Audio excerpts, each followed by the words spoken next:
This is a 2006 Sportsman 500, and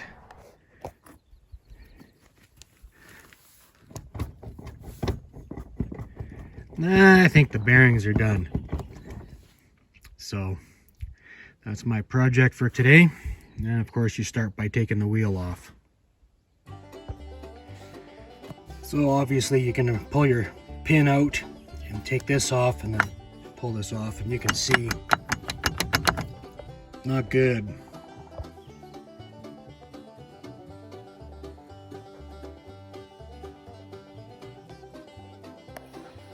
Alright, so the next step is to get this snap ring out. So you'll have to get a tool, squeeze this together, pull it out of the groove, and then obviously the bearing comes out on this side. So this is what I used to squeeze in the snap ring, and then I used this to get in behind it, pry one edge up, and then when I went around it, it just popped out. So now I'm just hammering it out, and I'm just using a socket all around the edge, giving it a good whack with a hammer, and it's working its way out. You can see some of the gap already. Once you get the bearing to start moving, set this so that just the edge is either on two pieces of wood, or I used my vise, but the bearing has to go past it. So once you do that, you should hammer out pretty easy. Now to put the new one in, I'm going to put a little bit of grease, and then I'm going to tap it in. You silly hound.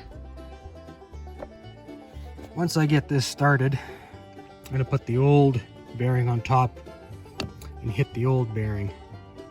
It's either that or you can get a piece of wood and put it on top. Well, that went in really easy. So now I'm going to put the new snap ring in. And I could use the old one, but why put the old rusty one in if you have a brand new shiny one? Alright, so now it's time to reassemble. Put this all back together and see how much play there is.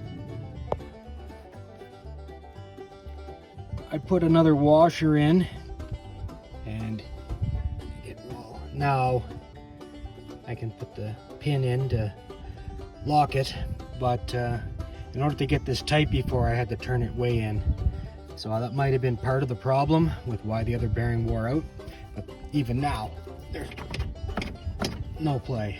So once I snug this up a little more and put the pin in, I just got to put the tire back on this side and go around the other side and do the same thing.